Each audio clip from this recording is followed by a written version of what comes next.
Hello, today on my channel you will hear an amazing story about life. I hope you enjoy this story. This one struck me to the core. Honestly, I still can't forget it. Enjoy watching. I hear you and have read your opinion. Now let me give you my response. My wedding to Dinah is coming up very soon, and we look forward to seeing you at the ceremony and banquet. Good day. Oliver walked resolutely out of the room, at the same time hearing his mother groan. No, you went out and closed the door behind you. It slammed tightly but neatly without slamming, and thank him for that. However, Anna was still holding her heart. Her husband turned on the television and flicked the buttons of the remote aimlessly. Max was professional again, and so was his wife. Just turn it off, I beg you. Talk to him, she said. It's impossible. Agree, Max replied. I agree. It's impossible. But from the looks of it, it's going to happen, I told him. You heard his answer yourself. So now what? Will he marry her? A mother could not accept her son's choice. Maybe. So what do we do? Tell me. Do we kill him or kill ourselves? What's that supposed to mean? Are you suggesting we accept it? Call this girl a daughter. And who are you? We have a French bulldog. Max was looking for a wife on purpose. He himself was also against this union, that is, the marriage of his only son with some girl without lineage, without tribe. It was not a question of lineage or breed. The girl is pretty, I'll say that. But she grew up without a family, being brought up by some grandmother in the country. Oliver, by the way, received a brilliant education. And he's no longer a student, not just the son of rich parents. He has his own business. He could have easily found a girl from his circle to multiply his and his parents' capital. But no, he found this Dinah. Now his own wife is lying on the couch crying. Anna, that's enough, don't worry. Of course I'll talk to him.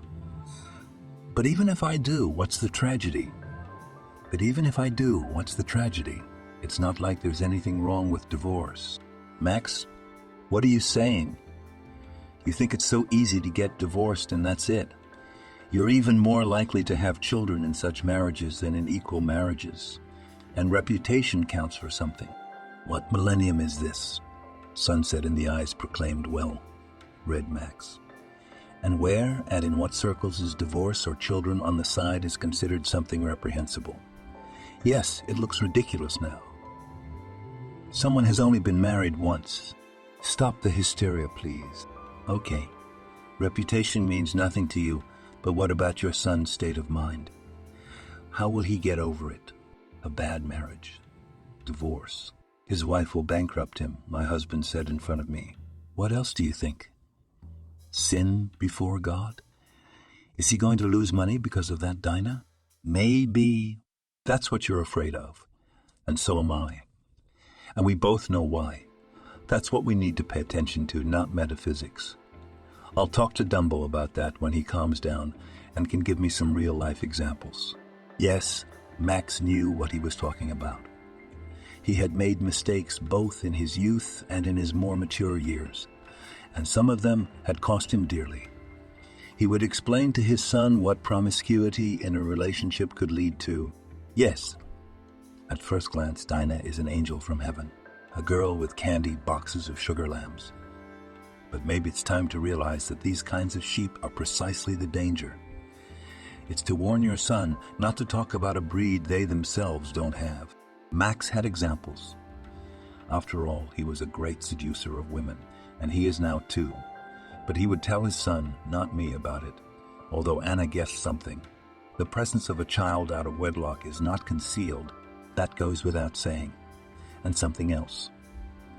But that's all right. I've sorted it out as best I can. Now we have to start all over again. Already a son. And my health, it's not what it used to be. Oh, Oliver. Oliver's such a smart guy, prudent, calculating, strong-willed. I wish I'd known it would turn against my parents. Oliver secluded himself in his room, really trying to cool down after his talk with his parents. Yes, he knew they had a certain snobbishness about them. He understood that they might accept the bride without enthusiasm, but not that much. He couldn't help bringing home his sweetheart and introducing her to his parents. Oh, he would have known what a mess that would be. Wouldn't have done it. Then, after the wedding, he would have presented the fact. Married, here's my lawful wedded wife. Please love and respect. Or you wouldn't introduce them at all. Why do some people do that? After all, he's an independent adult. He has his own stable income. He can live independently as a married man. But who would have thought that Dina wouldn't like him? And more importantly, with what? Yes, she is an orphan and grew up with her grandmother in the village. And what? That's rather a plus. She came to town without any connections or protection. Got a good education. She looks great. Behaves herself, manners, sense of style, impeccable. And honestly, she doesn't make things up. She doesn't pretend to be the daughter of the Count. Yes, she has no money. So what? Today there is no money, and tomorrow there may be more than they have. Or are they unhappy that he just decided to get married? Okay, at 26, it's about time. They shouldn't have done it the way they wanted. The dating thing. They just embarrassed themselves and compared him. And they hurt the girl too. Though I have to hand it to them, they tried to be brave. They set the table for the guests. They behaved well, did not show their boorish attitude. But that's why Dina is clever. She understood everything. She sensed her mother's song and dance, and sometimes her father's almost blatant mockery. Yesterday, when Oliver took her home after that night with a tired sneer, she said, "They didn't seem to like me." I had to stop the car, convince her that she was not marrying his parents, but him. He needed, and loved her, and she was good for his heart and soul. But still, her parents' opinion. What does that mean? What if you quarrel with them now because of me? And in a few years you'll realize that you've hurt Mom and Dad, and it will turn into negativity in my direction. You can have as many wives as you want. The parents are alone. Dinah, don't please. First of all, I assure you, I'm not going to fight with anybody. And secondly, well, tell me what makes you think they have anything against you. Yes, this is the first meeting. It's understandable prejudice. I mean, they don't know what to expect from you yet. And I don't know what they're afraid of myself. And just in case they're expecting something bad, well, at least we're not going to fight, okay? I'm not going to ingratiate myself to your parents, try to show my best side. I am who I am. You're great. And I'm always going to be on your side no matter what. And the fact that I'm only going to have one wife is also undeniable. Yeah, he and Dinah are fine. No one will ever separate them. If I have to separate from my parents in order to be with her, well, Oliver is ready for that. After all, father and mother will be them forever. There would be no others, just as there would be no other son for them. Then there was a knock on the door, and his father came into the room. "Well, has the rebel calmed down?" he asked in a checking tone. I wasn't nervous.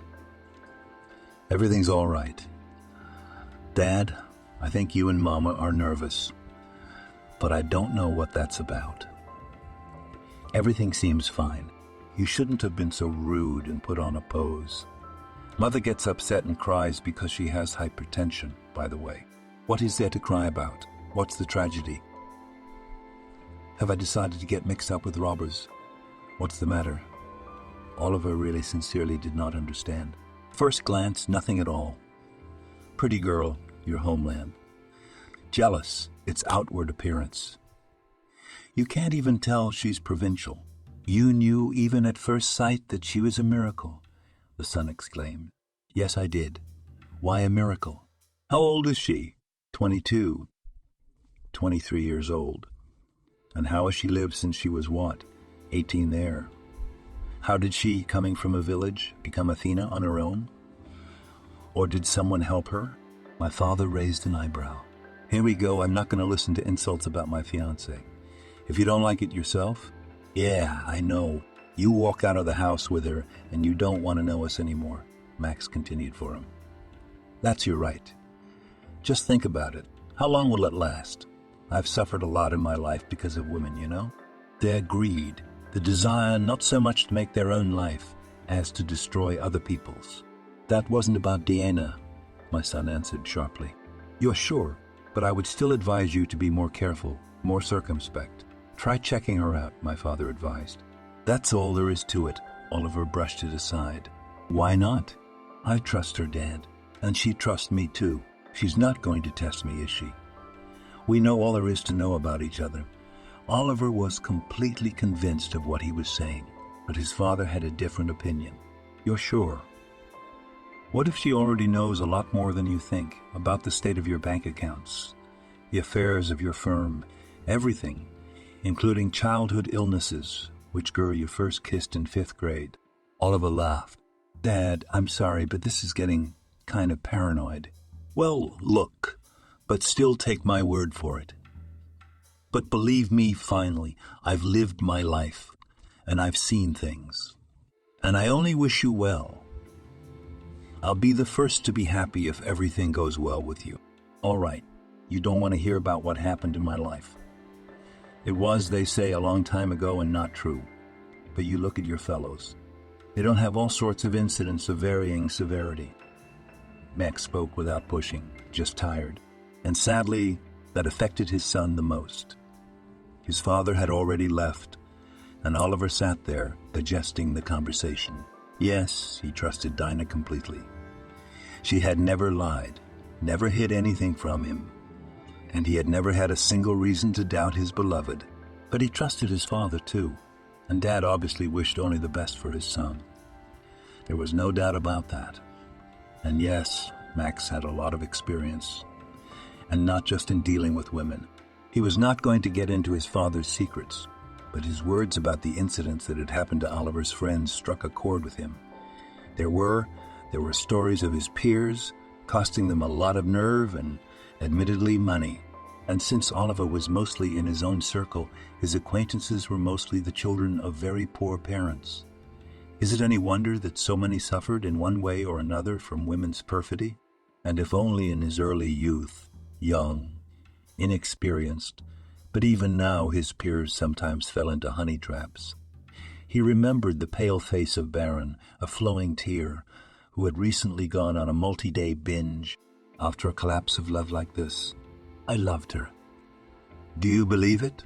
No, for real. Forever, you know. I gave her my soul, I wrote poetry I never composed. And then I sat up all night and came up with a wreath of sonnets. And it turns out it wasn't the soul or the sonnets she was after. She wanted money. What did she want, you ask? To support her lover. He was in jail for assaulting her. So he needs visitation passes. Lawyers to get him out early so he can get his ass kicked in her face for locking him up. And I'll give her a wreath of sonnets. A picture of the bitch. Oliver saw it. It's really pretty. The eyes are honest, too. Wildly involved in such an ugly story. Oh, another comrade, Donald to go, often seen in the company of such a beauty that cannot describe. Not only that the beauty is so intelligent, educated a mile away, it is clear that the noble blood, summer and wrote poems and played the piano, to what just did not do. And it turned out that in the past deteriorated. Then she rose to the elite concubine. She had already robbed a few rich guys of their money, and Donald was one of them. And he wasn't reveling in the money either, but in the fact that he couldn't find another woman like that. He should have crossed his left heel that he wouldn't find one. Don't you know what kind of woman she is? I'd do anything to rob and kill just to be with her. Stop. What am I doing? Who am I comparing her to? And what do I suspect her of? You must be out of your mind. And who am I listening to? My father, who made up all sorts of things to dissuade me from getting married. Whose examples, guided by cronies, who were not clever enough to see the princesses their monsters. But Deanna's the one that's mine. Different altogether. She's a different kind of girl, although you see, that's probably what everyone thinks. No, Dina's just not capable of anything like that. I'm not going to test her. It wouldn't even occur to me. I just want to prove to those around me how honest and unselfish the girl is. It won't be a test. It will be proof. Maybe by finding out the whole truth, my parents will change their attitude. And he decided to prove it in a rather harmless way. During another meeting, when their wedding day was less than a week away, Dinah told me that she had to travel a lot for work, inspections, to spend at different venues. She was assigned a chauffeur-driven car for that, but so unsuccessfully that she still has to order a cab often. The car broke down or the driver didn't show up, and so for 3 or even 5 times a day have to go from cab to cab. I'm sick of it. So, Dina, you have a license. But I do. I told you my uncle was a driving instructor. How's that? He taught me how to drive when I was 20, and I passed my license the first time. But I haven't got a car. Sorry, I haven't bought a car. Sorry, I haven't bought one yet, grinned the girl. This was not a hint. Dinah had never asked him for anything. In fact, she refused to accept too expensive gifts. Even at the beginning of their relationship, he had tried to give her a gold bracelet, and that only offended her. She had to ask for forgiveness.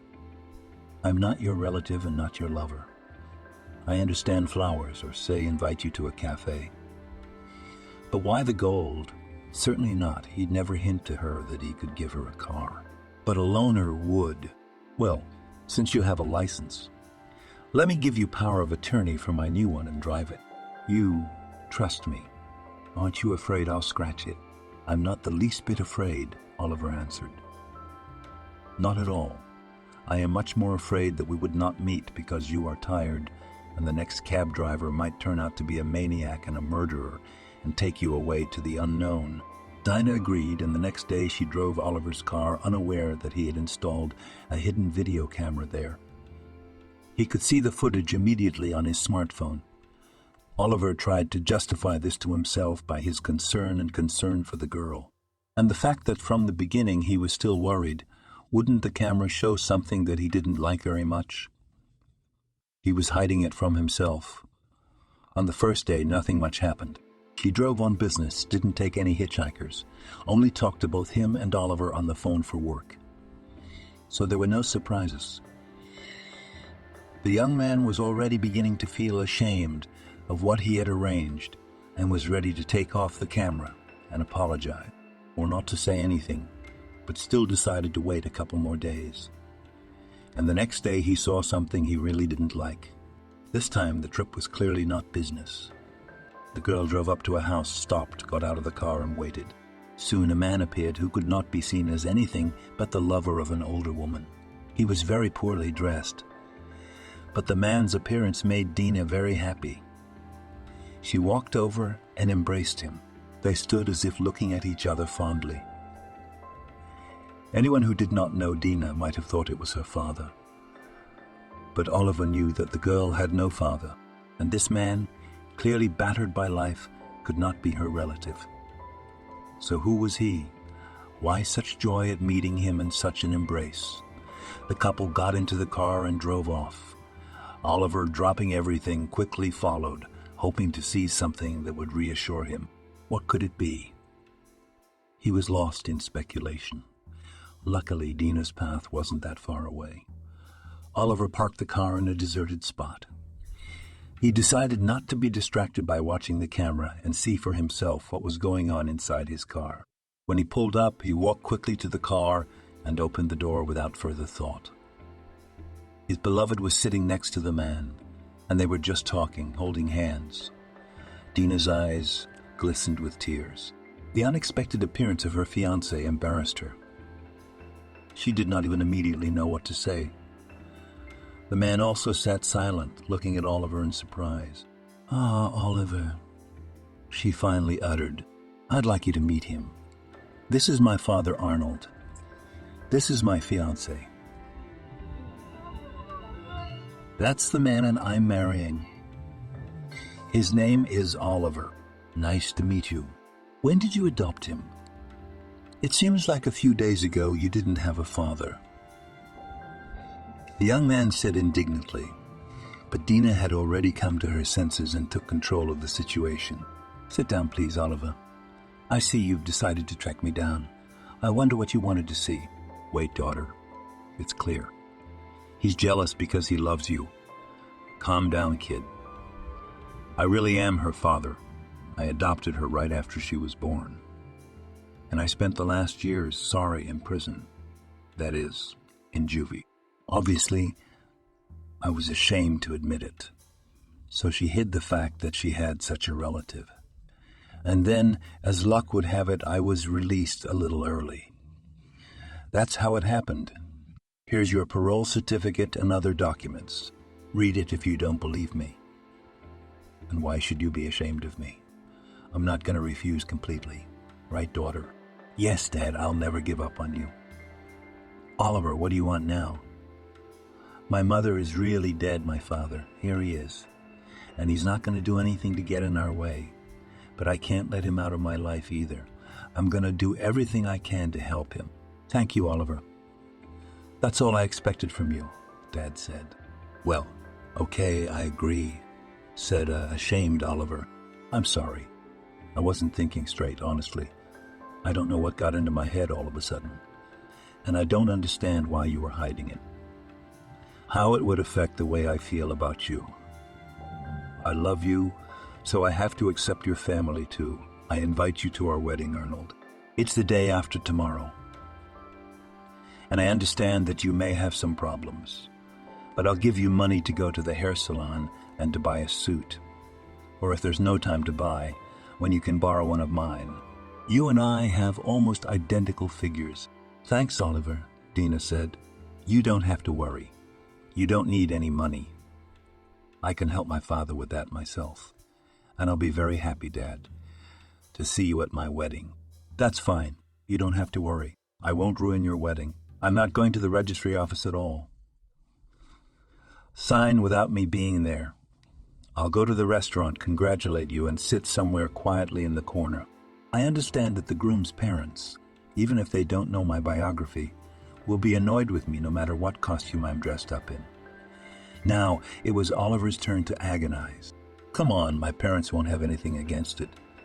They'll be glad to meet you, he mumbled, realizing what an untruth he was saying. Dina understood that too, and she even wondered if her future mother-in-laws would come to the wedding. It turned out that they would come after all. Had they really come to terms with their son's choice? She didn't know whether to be happy or sad about it. Deep down, Dina would have been happy to have a wedding without any parents at all. It wasn't so much that she feared her father would do or say the wrong thing.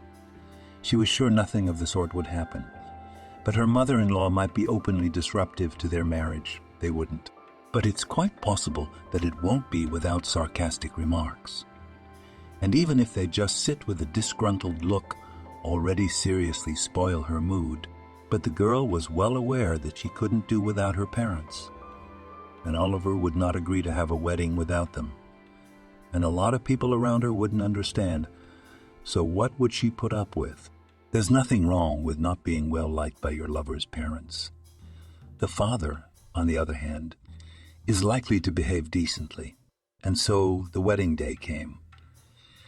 There weren't many guests, only close friends of the bride and groom and Oliver's parents. The solemn ceremony in the wedding palace was quite successful. Max, Anna may not have been radiant with joy, but they did not show much grief for their son's wedding either. Oliver talked to them, explained what a wonderful girl Dinah is. He believes her 100% and thinks her father and mother will fall in love with her soon, too. So there's no need to spoil the relationship. Understand, we're not going to get together for 3 days or 3 years. We're going to be together all our lives, which means let's live peacefully and amicably together, too. But what choice do we have? Anna sighed. Of course, let's not ruin our holiday. Okay, son, what are you worried about? Calm down, his father reassured him. Everything will be all right. We have nothing against your bride. After the young husband and wife were congratulated after the registration ceremony, and everyone moved together to the restaurant, Dina looked around anxiously. She had not yet seen her father, and she was to introduce him to her new relatives. The banquet. All was not the largest, but not a small one either. Dinah was well aware that her father did not want to sit with anyone but separately, and the table for that was not far from the young people, but without unnecessary company. She doubted he would make a successful match with her mother-in-law at once. But now, at last, he appeared, admired her daughter, who was unusually suited to her wedding attire. He looked around the hall. He went to his seat. Later he took a chair, but then his eyes fell on his son, in-law's parents, and Arnold froze in astonishment. The fact was that he knew these people well, and he knew them not in the best way. It was thanks to Oliver's father that he had once been imprisoned, and completely without guilt. But he was not going to have a showdown at his daughter's wedding. So he quickly pulled himself together, pulled back his chair, sat down at the table, and realized that he would not be able to play the serene joy. Heavy memories came flooding back, sending a joyful mood at first. Once upon a time, nearly 30 years ago, he had been a young lad, newly married, and worked as a chauffeur for a wealthy family. Arnold's job suited him. He was paid a decent wage and was treated like an attendant. The owners, both husband and wife, were fine. Everything was fine until one day the owner was found dead in his car, and it was Arnold who found him. He became the prime suspect and then the defendant, and this despite the fact that there was no evidence against him. At first there was no evidence, but in the course of the trial the unhappy widow began to give the most bizarre evidence against Arnold. She flooded them with tears and claimed that the driver had repeatedly made indecent suggestions to her, and that she eventually complained to her husband. The driver and the owner faced serious conflict over this, and words were confirmed by a family friend who he said witnessed the conflict and that the chauffeur was threatening. Arnold had no evidence and no proof of his innocence, and as a result he was sentenced to 15 years. He was believed only by his young wife, who did not abandon her husband, supported him, wrote letters, and came to see him. Thanks to her, Dinah was born. Except that she could not fight for his acquittal and release him, she lacked knowledge, experience, and most importantly, money. At the next visit, she said that the widow of the murdered man had soon married the very family friend who had corroborated her testimony. If there were a smart lawyer, he could, on this basis, prove Arnold's innocence. But where could he find one? And then, when Arnold's daughter was not yet in school, her mother died. Dinah did not end up in an orphanage only thanks to her grandmother, who raised the little girl all these years alone. Arnold, when he got out of prison, saw his daughter as a teenager and wanted to start an honest life. But where could he find a job for a man who had served time under such an article? It was very difficult, and he wanted to help his daughter so badly. And as a result, out of despair, he was soon sent back to prison. But with a much lighter sentence, just 5 years, and now he's out. It was hard for him to find his daughter. He was so happy that she was doing well, that she was getting married. And now it turns out that Dinah will become a member of the family of the people who had so crippled her father's life. And things weren't going so well in their own lives either. Okay, Arnold as an adult learned a lot of interesting things about Max and Anna. It turns out that the groom's father also recognized his longtime foe, and he did not even think to feel guilt for the man in whose life he had played such a terrible role. On the contrary, he decided to eliminate him from his family's life so that some secrets would never come out. Perhaps this would help get rid of an unwanted daughter-in-law. Thinking about it, when he saw Arnold, he grinned predatorily and stepped up to the microphone. Dear guests, I wish to inform you that we are having a double celebration today.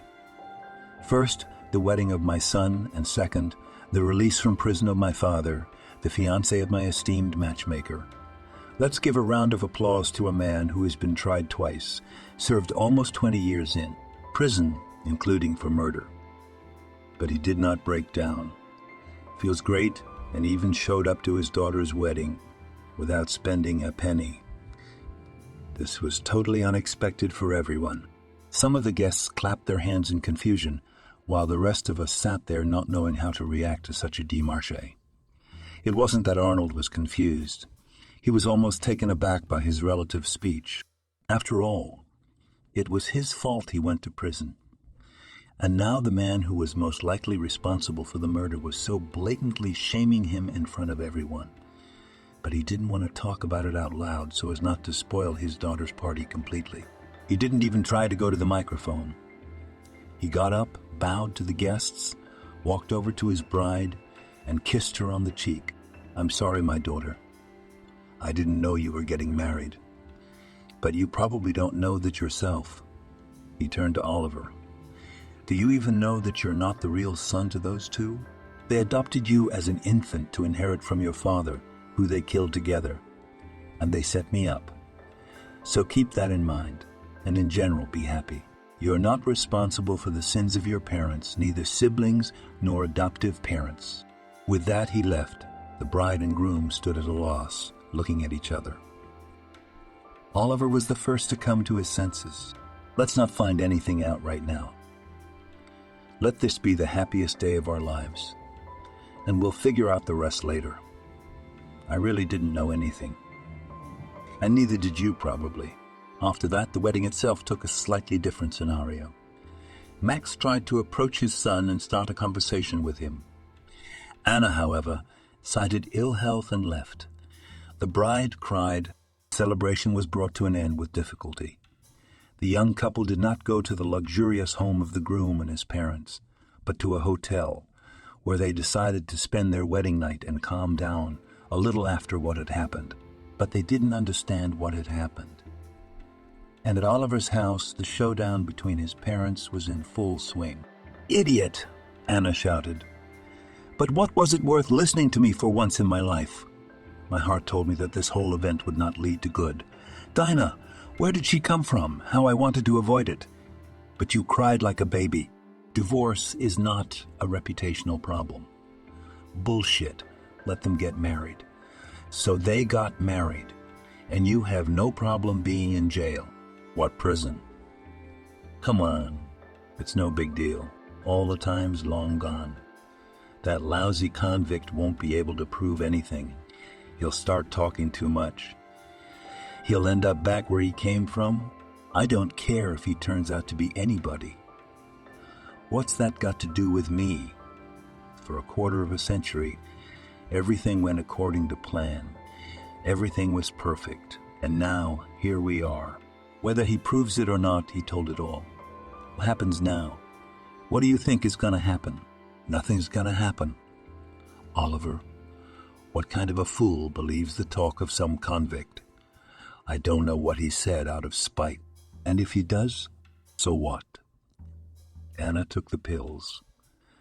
She lay down in the bedroom, but she could not calm down.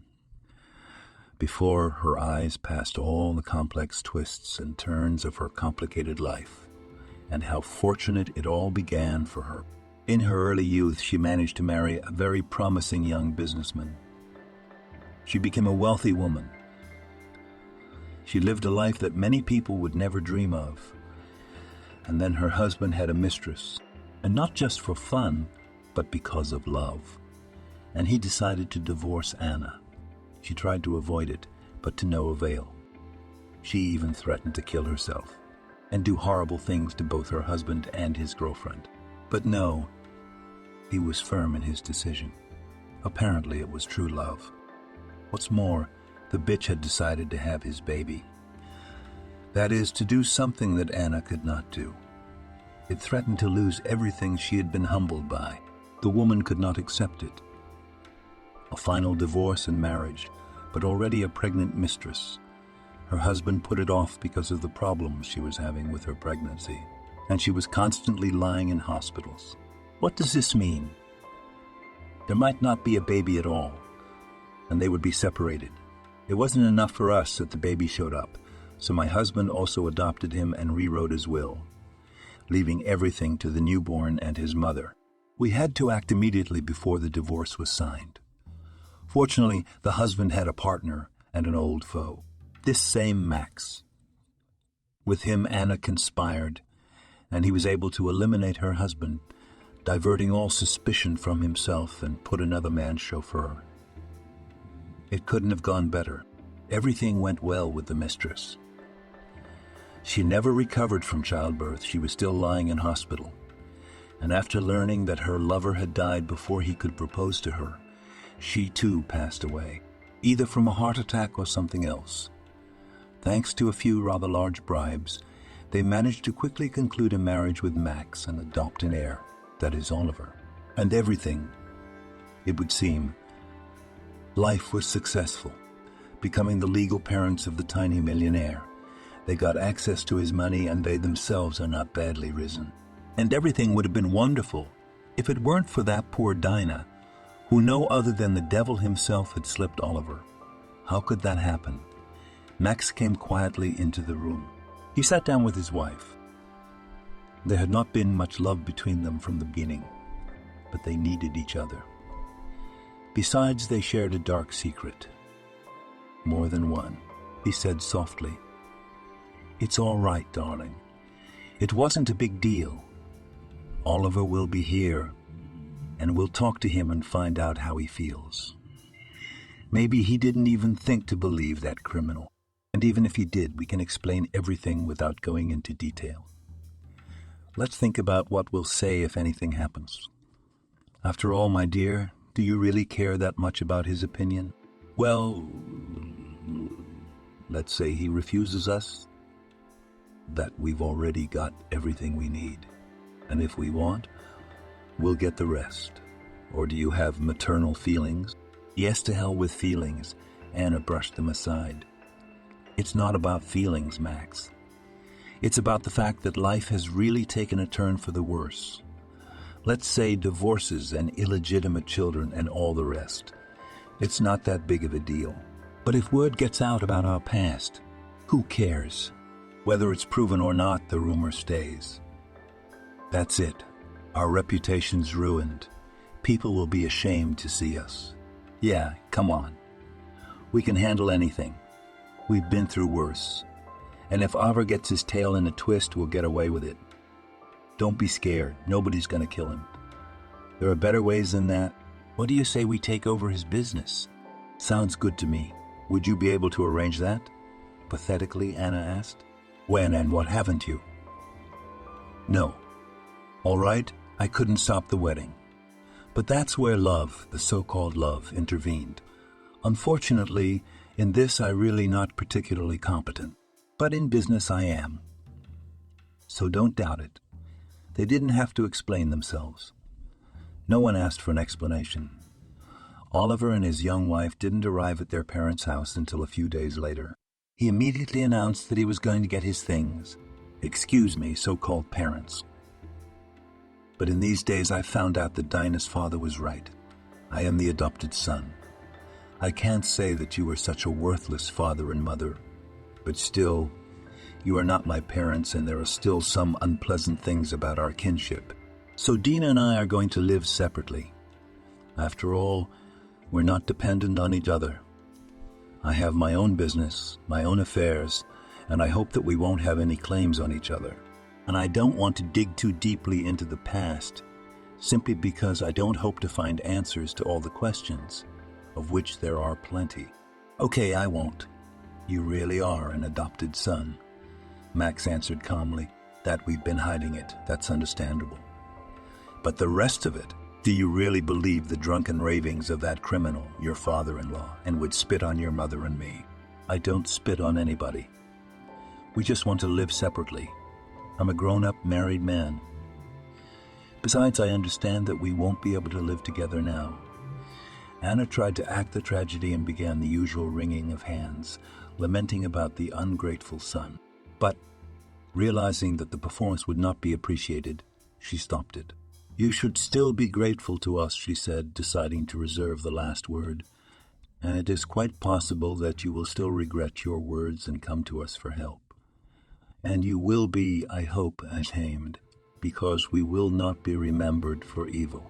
Max preferred to abstain from all prices altogether and only shrugged his shoulders at his son's words. He felt it was pointless to wrap up Oliver and considered it a good thing to leave things as they were, at least as long as he had his own ideas about what to do next. He had no intention of informing any one of them for the time being. When Oliver said goodbye coldly, they left.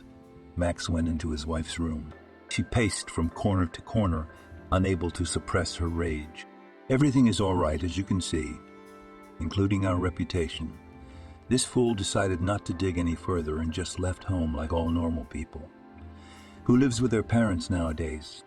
Everybody gets married and goes off to the big time. It worked out exactly the same way for us. So it's okay? Stop getting worked up. I know exactly how I'm going to show him that you have to listen to your parents a little bit after all. Yes, Max is doing what he set out to do. I'd like him to be completely broke, to have nothing left to come crawling on his knees and begging for bread. And so it will be, my dear," Max almost sang. Having served his honey 2 weeks, Oliver went to work. Things in his company were always going well, so he wasn't worried about anything bad happening without him. And things really were fine. The manager had introduced him to a new supplier, someone reliable and very helpful to the business. At least it seemed so. How was Oliver to know that his foster father Max had put this man in touch with him? This supplier was indeed an experienced and knowledgeable man, but not in the supply business. He had been infiltrated into the company to ruin it, and in this he was unequaled. He schemed cleverly and discreetly. For a long time, no one could understand why things were getting worse every day. Only a few months later, the firm was on the verge of bankruptcy, and Oliver realized that the situation, most likely, could not be extricated from. A large sum of money was needed, and he had almost no money left. Should he go and ask his father for money? He might have had money, but Oliver hadn't even thought about it. Even when he realized that he would probably have to give up his business, he wasn't going to go to Max.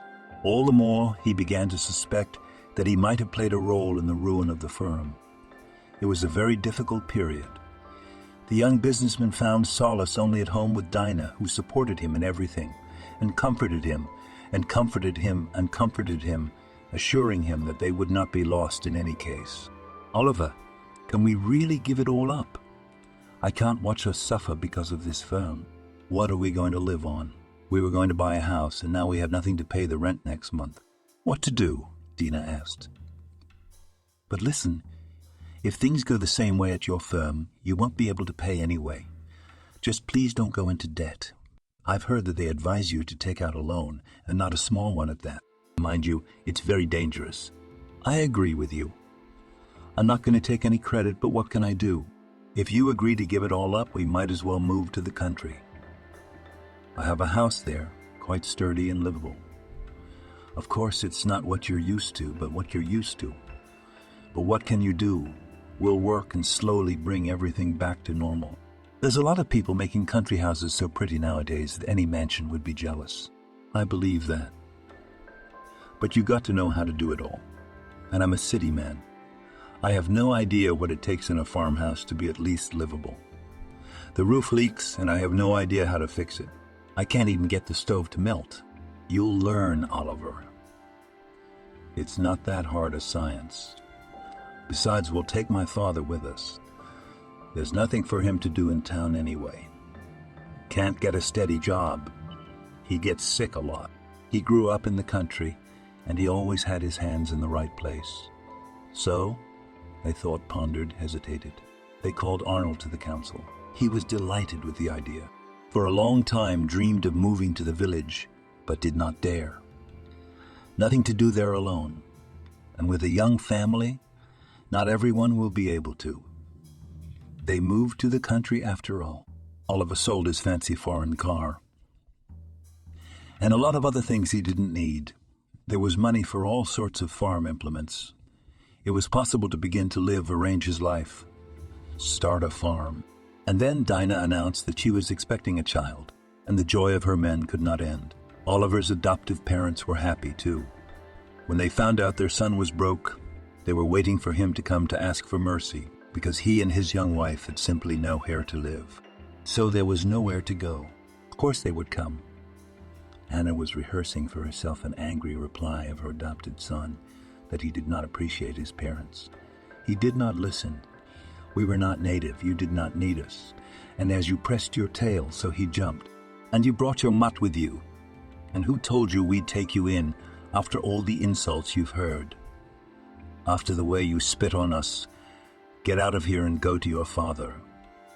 In law, the warrant officer, the criminal to ask for help. Maybe he'll take you in. I don't know where he lives, in a homeless place. Maybe there's a place for you there too. But those speeches went unanswered.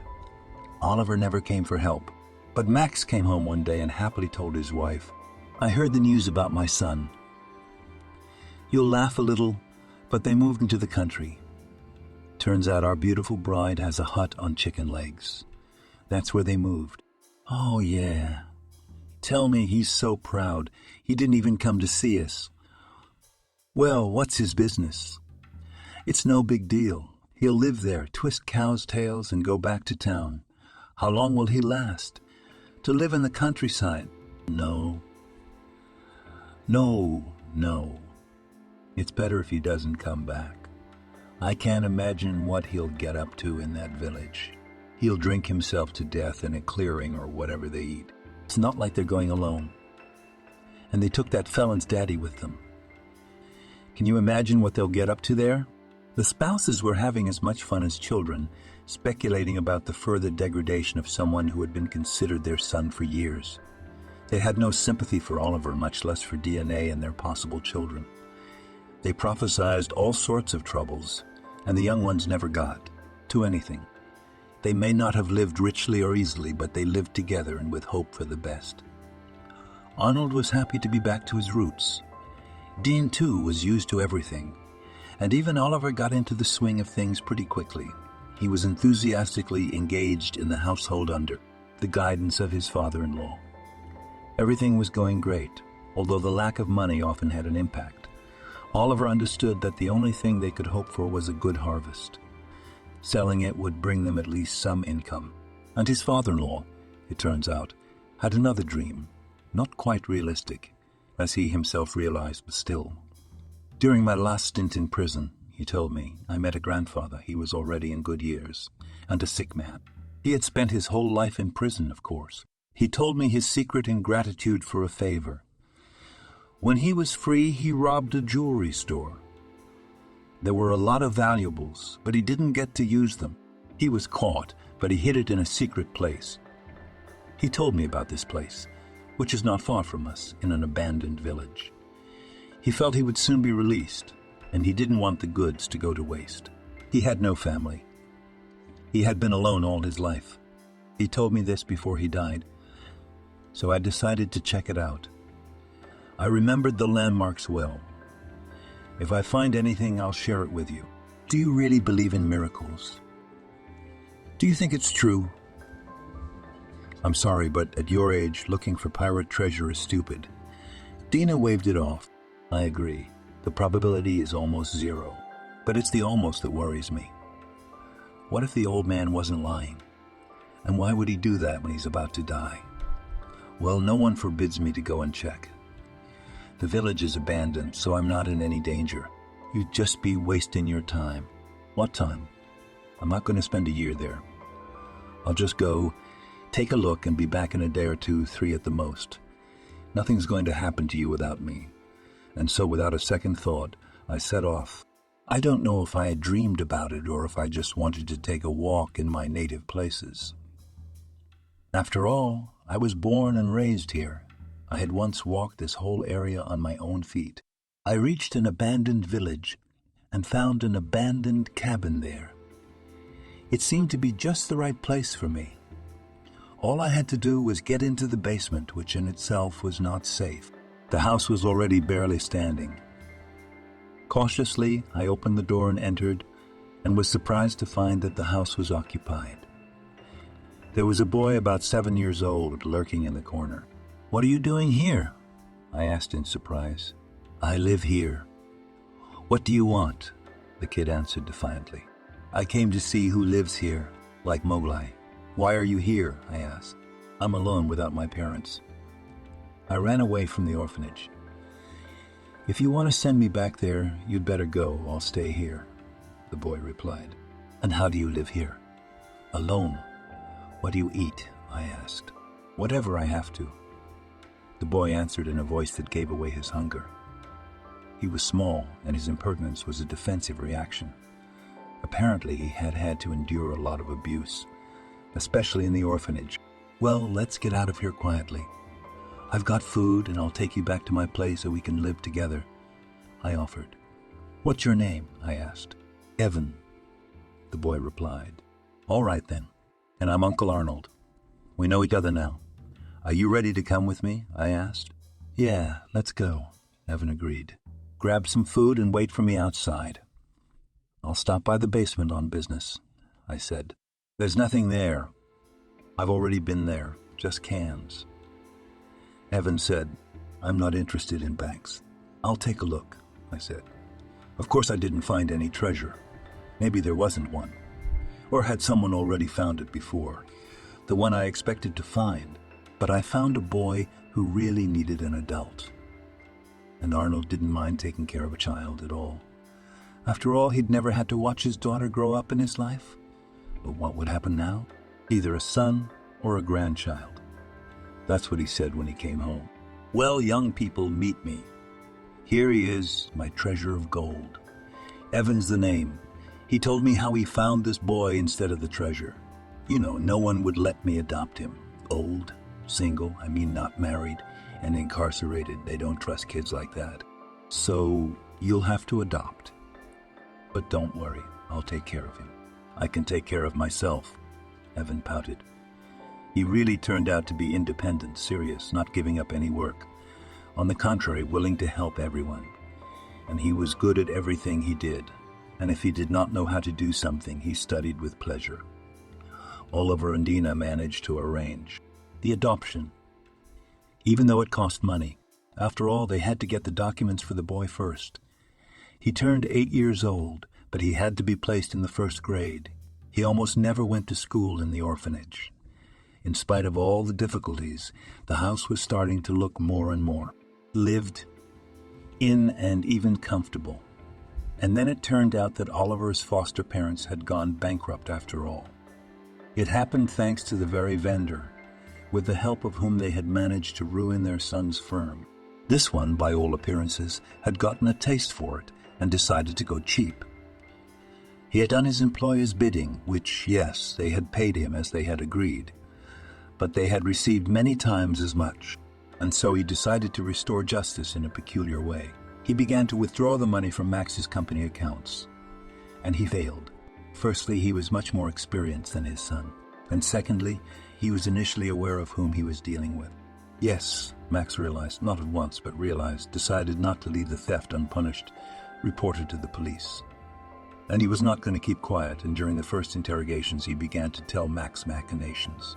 Along the way, his other dishonest deeds began to surface. During cross-examinations, the two swindlers sold each other out. As a result, both of them were put on trial. Oliver participated in the process as a witness and a victim, and as a result, he managed to get some of the money back. Not all of it, of course. Most of it went offshore, but what remained was very useful. During the court proceedings, a daughter was born to the Young family. Despite the fact that after his wedding, Oliver had ceased to feel any feelings towards his foster parents, he was still worried about Anna's fate. She did not go to trial, but she was left all alone with no money and no income. He even thought of doing something to help her. But as it turned out, there was no need. No matter how much she cried and fainted in court, she was left with nothing. And it turned out she had her own capital separate from her husband, and no small. In addition, when she smelled the smell of fried, she managed to re-register something to herself and something to hide. So when her former son approached her with sympathy and an offer of help, he received such an angry response that he was relieved to walk away. Don't be grieved, but glad to have nothing more to do with this couple. When he arrived home and told his real family how the case had been resolved, he only shook his head. That's quite a nest. It turns out I've lived since I was born, and I love those two. Thought of them as father and mother. One consolation: I had nothing to do with them genetically. I hope I don't have a bad heredity. Yeah, heredity's not a big deal. It's not like we don't know what the parents of these adopted ones of yours were like. It could very well be decent people, or Evan's parents may not be angels, and the kid's growing up to be the envy of everybody. So the main thing is to be human, Arnold said. The whole family, even when they got decent money, wouldn't move to the city. There was nothing to keep them there. Oliver and Dinah decided to buy the old farm and invest in its reconstruction. And over time, the fame of their products went even beyond the region. If you like the story, please support me with a thumbs up button. It's just one click for you, but for me it is very important. All the best to you. Thank you for watching this video to the end. Subscribe to the channel. Like it, write comments if you like the story, and see you on the channel.